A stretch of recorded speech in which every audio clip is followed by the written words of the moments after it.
I know you, but we've never met. I'm with you, but I don't know your name. I know I'm dreaming, but it feels like more than that. It feels like a memory.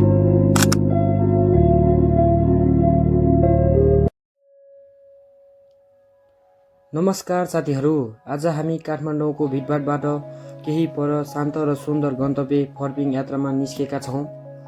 यात्रा सुरु हुन्छ माकलबारीबाट। बिहानको ताजापन, सडकको चहलपहल र सहरको आफ्नै गति हेर्दै हामी बिस्तारै अगाडि बढिरहेका छौँ। बाटोभरि देखिने हरियाली, पहाडका दृश्य र गाउँको वातावरणले यात्रालाई अझ रमाइलो बनाइरहेको छ। कहिलेकाहीँ यात्रा गन्तव्यभन्दा पनि सुन्दर हुन्छ भन्ने कुरा यस्तै लक्षणहरूले महसुस गराउँछन्। काठमाडौँ उपत्यकाको दक्षिण भागमा रहेको फर्पिङ धार्मिक, ऐतिहासिक र प्राकृतिक रूपमा निकै महत्त्वपूर्ण स्थान मानिन्छ। यहाँ बौद्ध गुम्बा, मन्दिर र प्राकृतिक सौन्दर्यताले जो कोहीको मनलाई आकर्षित गर्दछ। जति अगाडि बढ्दै जान्छौँ, सहरको कोलाहल बिस्तारै हराउँदै जान्छ र शान्त वातावरणले मनलाई आनन्दित बनाउँछ। फर्पिङ होइन, दक्षिणकाली पुलको अवस्था होइन, तर कता कता हो ठाउँ छैन।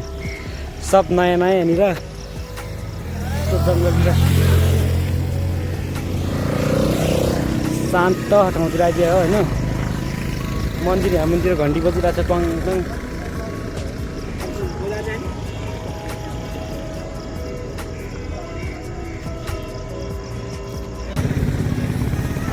अलपत्रमा गाइस पैसा खान्छ अनि पुल किन जाने ल गाइस, हामी चाहिँ आज होइन फर्पिङ आएको। यतातिर यहाँ लन्ठुहरू छ, एक दुईजना बेरोजगारी ठाउँ चाहिँ यस्तो छ है। पुल सर्लक्क ठाउँमा बबाल हो नि ल देखाउँदै गर्छौँ हजुरहरूलाई भिडियो। पुलमा हिँड्नु स्टार्ट गरिदिइसक्यो भने गाइस हामी चाहिँ टक्क लाएर मजा आउँछ होइन हिँड्नलाई। यहाँतिर एउटा लन्ठु छ, टक्क लाएर यहाँ पारेर ड्रोन गर्ने यहाँतिर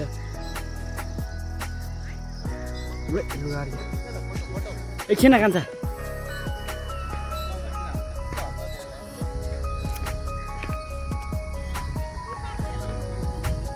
खतरा देखिरहेको छैन। माथि पुग्नुपर्ने हुन्छ।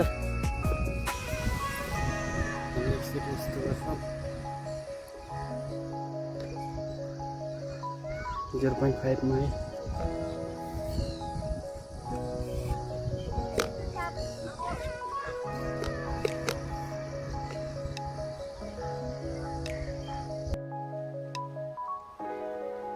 पुलको दायाँ बायाँ फैलिएका खेतबारी, हरियाली, डाँडाकाँडा र स्थानीय बासिन्दाहरूले नेपाली वास्तविक सुन्दरता झल्काइरहेका छन्। यात्राको क्रममा देखिने हरेक दृश्यले नयाँ अनुभव र नयाँ ऊर्जा दिइरहेको छ। कहिलेकाहीँ केही समयका लागि व्यस्त जीवनबाट टाढा निस्कनु पनि आवश्यक हुन्छ भन्ने यस यात्राले बताउँछ।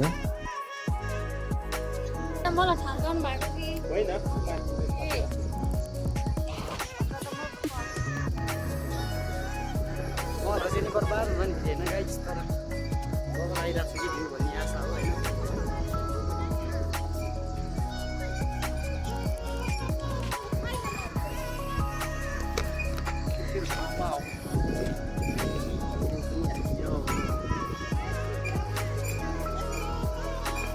अब चाहिँ नजिकै भएर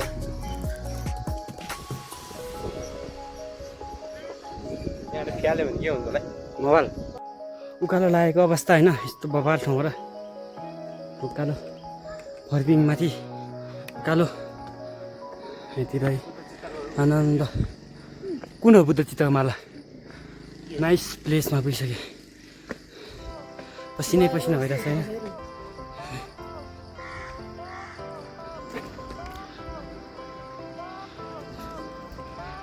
drone shoot Lights went down when you feel lost in your shadow. अब हामी फर्पिङ नजिक पुग्दैछौँ। आध्यात्मिक महत्त्व बोकेको यो ठाउँ गुरु पजस्मितसँग सम्बन्धित गुम्बा र धार्मिक स्थलहरू रहेका छन्। फर्पिङको शान्त वातावरण, चिसो हावा र सुन्दर दृश्यले यहाँ आउने जो कोहीको पनि मन जित्न सक्छ।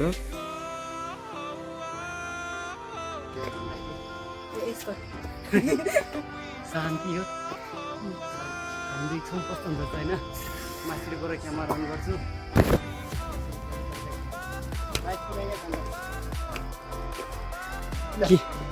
किन मलाई साह्रै उकालो छ गाई चाहिँ फेरि यस्तो डेन्जर नाक छु नि उकालो भने आइया त्यति साह्रो छैन टेक्नोलोजी।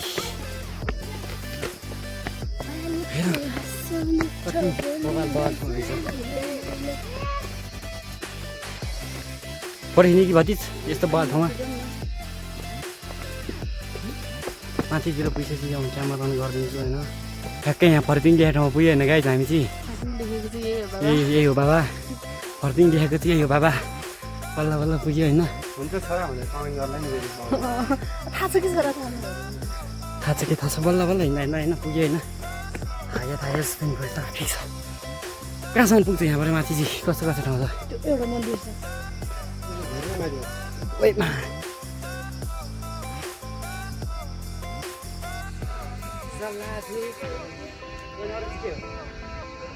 सरासर गाला भन्दा त कति राम्रो यसलाई भन्छ बेरोजगारी डान्स। उठ्यो बस्यो उठ्यो नाच्यो भने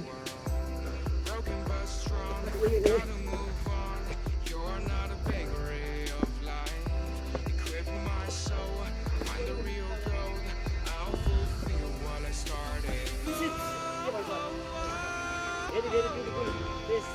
English मा फेर होइन खतरा इङ्ग्लिस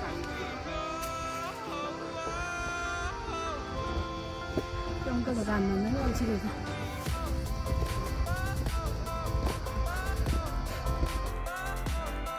यदि तपाईँ पनि काठमाडौँ नजिकै छोटो तर रमाइलो यात्रा खोजिरहनु भएको छ भने फर्पिङ एउटा उत्कृष्ट गन्तव्य हुन सक्छ।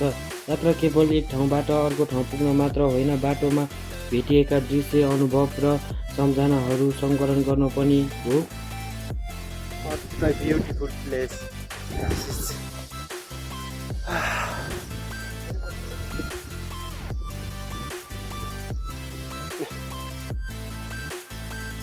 अहिले हामी हाम्रो यात्राको मध्य भागतिर पुग्दैछौँ। बाटोमा हरियाली मन लोभ्याइरहेको छ। मौसम सफा हुँदा वरपर डाँडाकाँडा झन् आकर्षित देखेका छन्। साथीहरू, तपाईँहरूलाई कुन प्रकारको यात्रा मनपर्छ? पहाड, हिमाल, धार्मिक स्थल वा प्राकृतिक सौन्दर्यले भरिएको ठाउँ? कमेन्ट गरेर अवश्य बताउनुहोस् भन्दै हाम्रो यात्रा सुरु गर्दछौँ। थरी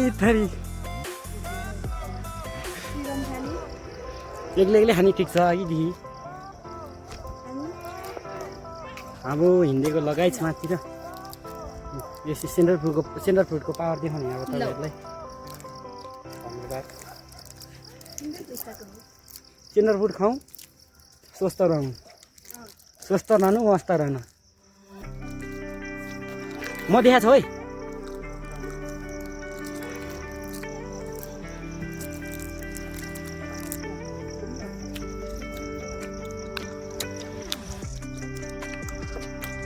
यता हेर्छ है, यता हेर भने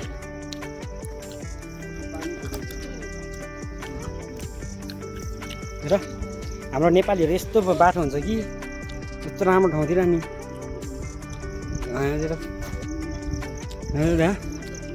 यस्तो राम्रो ठाउँमा पर्खालिन्छ। कति राम्रो पानी है।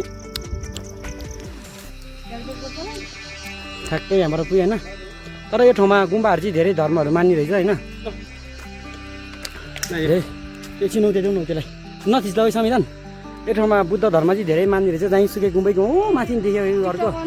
अनि यहाँतिर नि देख्यो धेरै ठाउँ रहेछ। गुम्बा चाहिँ 15-20 नि बढी रहेछ होइन। तर यो ठाउँमा चाहिँ खास गरी माछा ल्याएर हाल्नु नि हो। खौती बबाल लाग्यो। विशेष गुम्बालाई के भन्छ इङ्ग्लिसबाट थाहा पनि। गुम्बालाई के भन्छ इङ्ग्लिसबाट? के अरे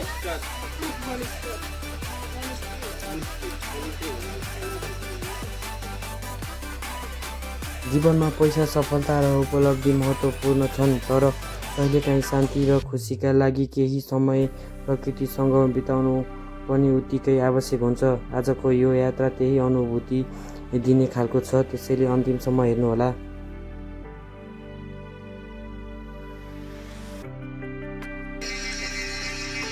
घुमाउँछु स्प्याक 0.5 बाट टक्क भिडियो है गाइज।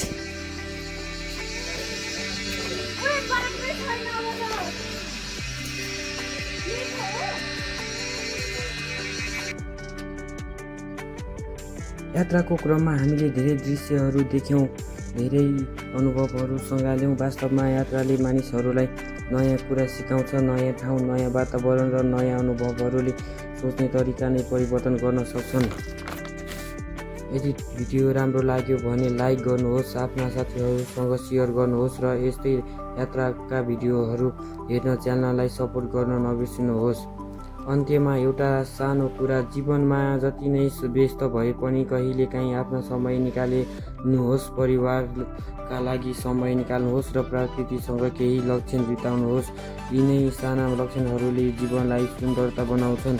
आजको माकलबारीदेखि फर्किङसम्मको यात्रामा हामीसँगै रहनु भएकोमा धेरै धेरै धन्यवाद। फेरि अर्को नयाँ यात्रा, नयाँ अनुभव र नयाँ गन्तव्यका साथ भेटौँला।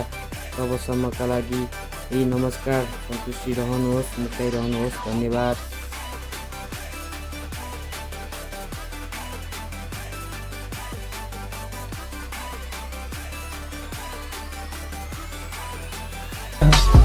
I just had to let you know you're